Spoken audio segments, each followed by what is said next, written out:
Robert Sabuda talks about the movement in your work that makes it's one of your where you really shine in your pop-up books. The choreography. Can you talk a little bit about that? Well, it's a struggle. It's a struggle to do that. I would say when I approach a pop-up, the goal is to get a dance to happen, the paper to dance into place. Sometimes things can't happen that way. So, for instance, if you've buildings, for instance, are particularly difficult to do that with because they have to form to look what they are. And sometimes you can get some kind of movement and stuff in there, but a lot of times they just have to be what they are, and they just spring fully formed. Like it was a book I did a Taj Mahal. Let me show you this.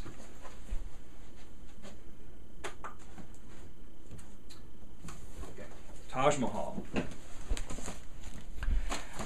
Now I'm not saying this is a good pop-up, but there's very little movement in it. It forms, and it forms the way it's supposed to. Yes. But there's no way for things to be flying around and stuff because it had to get efficiently to its form. Yes. And also, when I want things to dance into place, it has to be done with some kind of logic. Sometimes, in order to get to the pop-up, there's an elegance in the way that things unfold to get there. But sometimes, it makes no sense for something that is an inanimate object to dance. So sometimes you got to be looking for what's the natural movement in that scene if it was real.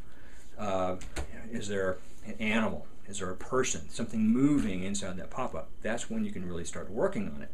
Or if you're doing I'm working on a book for about national parks right now.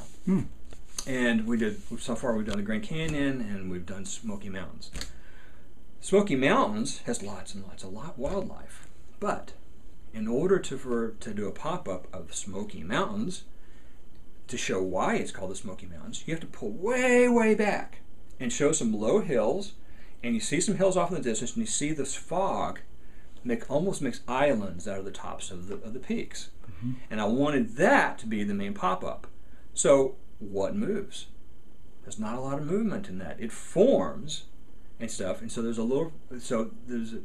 I actually made wisps of fog move. The fog is what moves. The fog moves. Okay, so because I didn't want the mountains to dance into place because it just didn't feel right to do that. So I made the fog move into place, and then you could go back in with small booklets, and you have the wildlife is in the smaller pop-ups that are inside there, so you can get close down on something. Because when you're that far away, you can't make an animal because the animal's the size of a flea in that scale. So you can't. Sometimes you can't get both at the same time.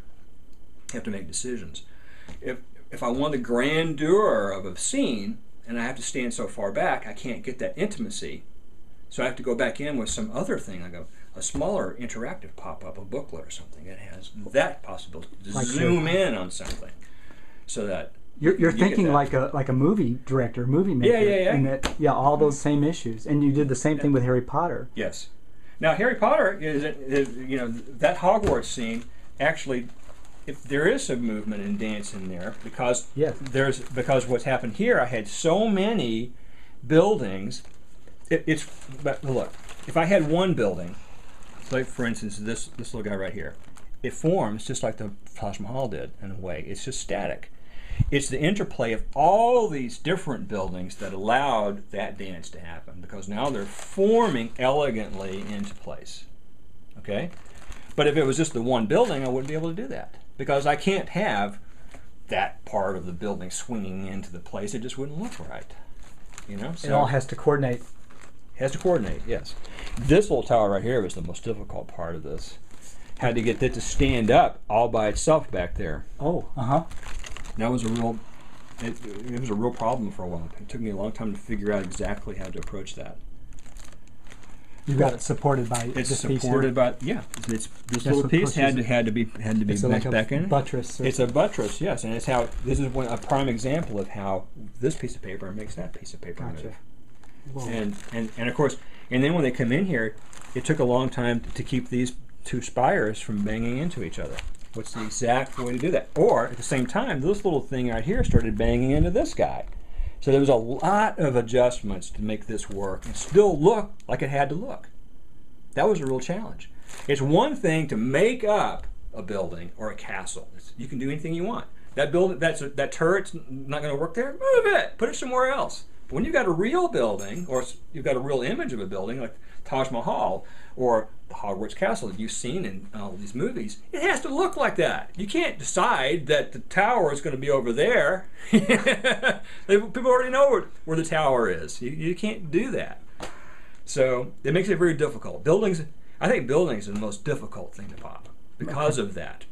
You have to make the building look the way the building's supposed to look like and still make it work as a pop-up.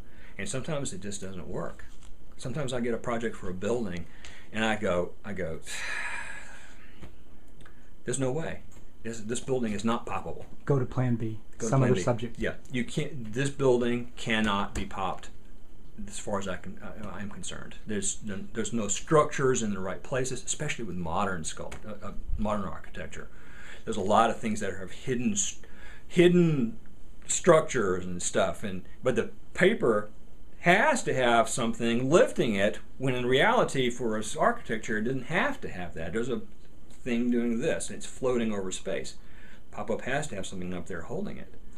Sometimes you get around that because you can put trees and stuff in. The trees become the thing that push it up and stuff. But in a lot of architecture, you can't do that. There aren't any trees right there,